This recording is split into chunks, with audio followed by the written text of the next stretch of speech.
you're thinking about moving from the city to Long Island, there's something that you really need to understand before making that move. And honestly, it's not just the house price, because a lot of city buyers move out to Long Island thinking I'm leaving the city, I'll get more space, and my costs will probably end up balancing out. And while you absolutely do get more space in many cases, there are also a lot of hidden costs that people don't fully think about until after they move. And honestly, I see this happen all of the time. So people budget for the mortgage, but they don't budget for the lifestyle shift that comes with suburban home ownership. So in this video, I want to break down the hidden costs of moving from New York City to Long Island that nobody really talks about, because if you understand these up front, you can avoid a lot of surprises later. So the first hidden cost is an obvious one, which is the property taxes. Honestly, this is one that shocks a lot of buyers the most, because people focus heavily on purchase price, then they see the taxes and they suddenly realize that the monthly payment is much higher than they ever could have expected. And depending on the area, Long Island taxes can absolutely be very significant, especially in certain Nassau County towns. Now, obviously, you're usually getting away with more space than you would in a place like Manhattan or in Brooklyn or in Queens. But still, the taxes are something that buyers need to understand before moving out to the island, because they impact affordability a lot more than people, I think, really realize. The second hidden cost is going to be commuting. And this one becomes part of your life very quickly. A lot of city buyers move to the island while still working in Manhattan or in one of the boroughs, and on paper the commute sounds manageable, but then the reality starts to kick in, and now you're paying for those very expensive Long Island Railroad tickets, the gas, parking, tolls, more car maintenance as your car gets more beat up from driving. And honestly, commuting also costs you something people don't always think about, which is time, right? Time is also a cost that you gotta consider, especially if you move deeper into Suffolk County. I've seen buyers love their new house, but slowly realize that the commute, is killing them mentally, right? And honestly, that daily routine matters way more than buyers think at first.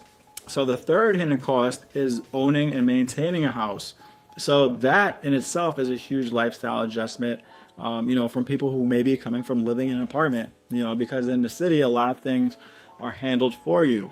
But on Long Island, now you are going to be the one who's responsible for everything. You're responsible for that landscaping, the grass, the snow removal, the repairs, the things that go wrong with the house, right? Utilities, oil, heat, water, maintenance. And honestly, people understand, they underestimate how quickly these little expenses can add up, right? Broken sprinkler, fence repair, tree work, maintaining a roof, things that apartment buyers literally have never had to think of before ever in their life. At first, the backyard, it sounds amazing, but then you realize somebody actually has to cut that grass and maintain that backyard. The fourth hidden cost is transportation and driving. And honestly, this is one of the biggest lifestyle shocks for many city buyers. Long Island is extremely car dependent. You drive for almost everything, and that means more gas. It means more insurance. It means more mileage. It means more wear and tear on your car. People who barely use their car in the city, or maybe didn't even have a car, suddenly find themselves driving around constantly. And honestly, the cost of a car ownership becomes a much bigger part of life, because you literally need your car for everything. So the fifth hidden cost that I want to talk about today is utilities. This surprises people all the time. Heating a house is very different from heating an apartment, right? Electric bills can be very different in a house, right? The water bills can be different. Landscaping costs, the internet setups may be a little bit different. There are more moving parts financially when you own a more traditional suburban kind of home, especially older homes, which Long Island has plenty of. Now, with all of that said, here's the thing that's the most interesting to me. Even after all of these hidden costs, a lot of New York City buyers still feel the move is worth it. And honestly, that's because what they gain often changes the quality of their life dramatically. They gain more space, they gain more privacy, they have more storage space, they have a big driveway, they don't have to worry about parking, a backyard where they can have barbecues, it's just a quieter environment. And for many buyers, especially once families are involved, those things become more valuable than being right in the middle of the hectic city life. Another thing that people don't always realize is that the emotional cost changes too. So life becomes a lot slower, it becomes less chaotic, and honestly, some buyers don't even realize how stressed they were living in the city until they finally move out. Now, obviously, Long Island is not perfect for everybody. Some people will miss the city. They miss the being able to walk around and get everywhere. They miss all the energy. They miss, the spontaneous kind of lifestyle.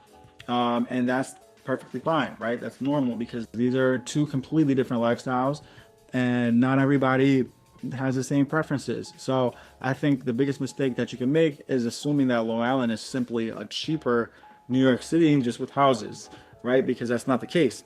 It's just a total different way of living.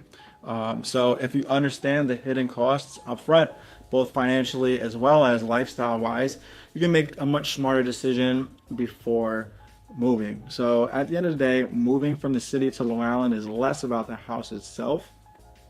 And it's more so deciding the type of life that you want, right? That's going to be the real trade-off. That's going to be the real decision. So if you're thinking about making that move to Long Island and you want help figuring it out, feel free to reach out to me. All of my contact information is down below.